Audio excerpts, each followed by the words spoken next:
within about a yard and a half. Extra men on the rush. This one floated, caught by Chase, and he is gone.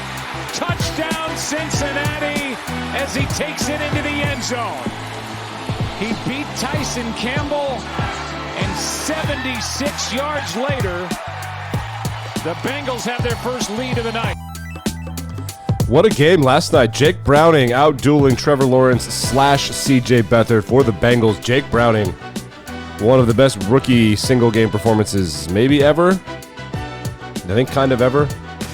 On the heels of his Washington Huskies getting into the college football playoff. Jake Browning quarterbacked the Washington Huskies last time they were in the college football playoff. This is interesting to see. Daily Sports Podcast News, Narratives, Takes, and Gambling. How good was the night for Browning? 37 pass attempts, 32 completions, 354 yards, and 1 touchdown. Jamar Chase, 11 catches, 149, and that big touchdown right there. Jake Browning tossed the rock all over the field. The Bengals beat the Jags in overtime. Trevor Lawrence looked like he got hurt real bad. And now they're saying it might not be broken. His offensive lineman stepped on him, so then CJ Beathard came in. It was a classic. It was one of the best primetime games of the year. It was awesome. 2 of the 4 cat teams going at it like that. We did get this play, which was really hilarious. Let's watch it. So let's watch the replay here. So this is the quarterback, Jake Browning. This is not the quarterback, Tyler Boyd. Why is this happening? Man, fixed. And then the interception, look at this. Throws an interception to a D lineman, right to Josh Allen, the best defensive player for either team on the field. Well, him or Trey Anderson. Both pretty good. Well, pretty good. Not great. Okay, yesterday the big news, of course, was that Zach Wilson, the Jets wanted Zach Wilson to compete for the starting job again after they had Tim Boyle and then benched him for Trevor Siemian. Remember, they had Zach Wilson as a starter, and then they demoted him to the third stringer. Oh, was that last year and this year? Yes, it was. And then the word came out yesterday that the Jets were thinking about going back to Zach Wilson, but the Zach Wilson was like, I don't know that I want to do that. I don't want to play anymore. And then, of course, diehard Jets fans were like, get him off the team. And then everyone else is like, Zach Wilson's got a point. This is Dan Hansis, the bus driver of the Around the NFL podcast, with a rant that just made me smile. It's embarrassing as a Jets fan. I feel like I really am kind of on the ropes right now, where I know I can't disconnect from the Jets and not be a Jets fan. But I'm getting to the point where, like, apathy is going to start creeping in, I feel like, because I'm just so disgusted talking about them year after year after year as being the joke of the league. And that's why the comment I said about Wilson being kind of an anti-hero, there's something cathartic about Wilson, whether this was his intention or not. Finally, someone is really holding the team accountable and saying, you're a joke. Like, ownership, general manager, head coach, offensive coordinator, you guys are a joke. If you think that I'm going to now come try to bail you out after you humiliated me and put me on the bench and deactivated me and told me that I was worse than Tim Boyle, who threw 1 touchdown and 13 interceptions for UConn, and Trevor Siemian, these are guys that shouldn't even be in the league. You're a joke, and everyone's laughing at the Jets, and I'm saying it now every show they come up. It's what the Joker said to De Niro. You get what you deserve, and that's what's happened to the Jets. They botched this from week 1 on, and now they're suffering the consequences, and no one feels bad for them because they never saw it coming, because they were so filled with confidence and smelling their own you-know-what that they never realized they were this vulnerable, even though everyone else could see it. So how can I, as a Jets fan, want that head coach back, or that general manager back, or hell, even the quarterback who's done nothing? Nothing. Aaron Rodgers has done nothing for my team other than end up indirectly, you could say, cause more embarrassment and more pain and more misery. I'm just sick of it. What a rant there by Hansis. Right now, the Jets are 6th in the NFL draft order. So we have 2 megastar quarterback prospects, right?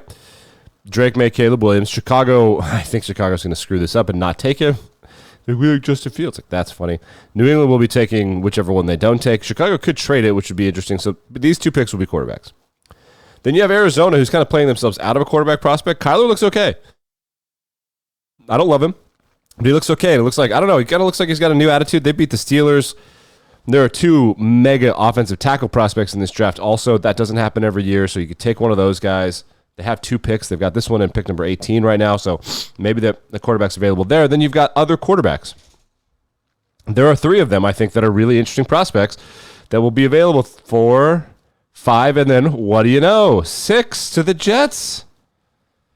How will Aaron Rodgers react?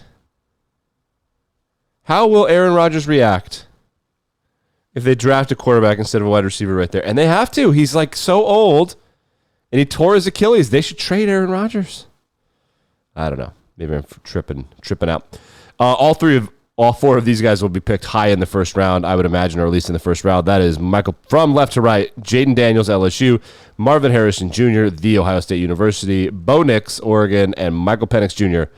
of Washington, your 2023 Heisman Trophy finalist. Jaden Daniels is going to win it, I would imagine. He's the favorite. Bo Nix is close. I think some people will have seen the championship Sunday and vote for this dude. These guys didn't play in the championship. He's the best player in the country at quarterback. The best football player in the country is either one of the 2 offensive tackles or probably Travis Hunter. Travis Hunter is insane. The cornerback wide receiver for Colorado, but he did get dummied, so he can't go to the Heisman finalist ceremony. He should transfer to a real school. I don't know what else to say. Interesting, Auburn football tweeted this. Congratulations to Auburn U graduate Bo Nix. Best of luck in the Heisman Trophy ceremony on Saturday. He's a Heisman finalist with Oregon, but I'll say he did graduate from there. He is an alumni. I think they left on good terms. It's cool, so don't go roasting Auburn. They better not try to claim the Heisman. They should be good vibes. It's not always good vibes when people transfer. Russell Wilson is not vibing with North Carolina State anymore. Got this report yesterday, which is fun. Greg Olson, TV analyst that everyone thinks Tom Brady has signed on to take his job next year. Greg Olson now hinting that he'd be open to taking the Carolina Panthers head coaching job. He might get it because no one else that's a good coaching candidate wants it. And can you blame him? You really can't. Got a report from ESPN yesterday that the way that a player played in the ACC Championship is why Florida State's not in there. Quote, it wasn't until the ACC Championship game began to unfold, though, that the members' opinion began to truly take shape. The group grew concerned as it watched the Noles struggle to get a first down in the first half. There is a section in the committee's protocol that specifically refers to the unavailability of key players that may have affected a team's performance during the season or likely will affect its postseason performance. That allowed the committee to do something it intentionally avoids every other week. Look ahead. It says it avoids it every other week. So because the starting quarterback and the backup quarterback were hurt, and that Florida State looked bad without them. And guys, Florida State did go with defeat. They did look horrible in a lot of those games. And if they're missing their star quarterback, I don't know. Like, it's one of those things. People, you can get screwed, and things can get it right. The committee, I think, got it right. Doesn't mean people didn't get screwed. That's how it goes. Speaking of people that get screwed and get it right, I want to talk about who was this? Jonathan Allen, I think is the guy's. Yes, Jonathan Allen, defensive tackle, probably the best player for the Washington Commanders, is certainly best defensive player, said this. John Allen with Junks Radio on 1067 The Fan, I guess it's 106.7 The Fan, when asked if he ever thinks about leaving the Commanders. 1,000%. I'd be lying if I said I didn't. I play this game to win, and I would love to win here for sure, but I want to win first and foremost, so that's always going to be at the... Come on, load. At the front and center of my mind, and everything I'm going to do in my career is going to make sure I'll have an opportunity to win. They have a good owner now. I don't think it's unrealistic that they'll get it turned around. They just might trade him or something. Whew. It's crazy. I think the Commanders are in better shape than the Jets. I really do. Ownership matters. I think the Commanders might be in better shape than the Bears because ownership is like the most important thing. Here's Andrei Vasilevsky, the goaltender for the Tampa Bay Lightning. And I'm going to turn this volume all the way up. Listen closely to why everyone is grinning. What's gone through your mind in the last 48 hours from the end of the game on Saturday to the start of this one? Yeah, I mean, obviously it wasn't great feeling last game, but did you hear it? One more time. last game, but someone ripped ass in the press scrum. Andre Vasilevsky gave up 1,000 goals, and then the next night got a shutout. That's why they're asking him those kinds of questions. Controversial Wednesday coming up tomorrow, and I suspect maybe we'll be talking about cultural appropriation and racism. It's been a while, so we shall discuss that, I suppose. All right, back and better than ever tomorrow.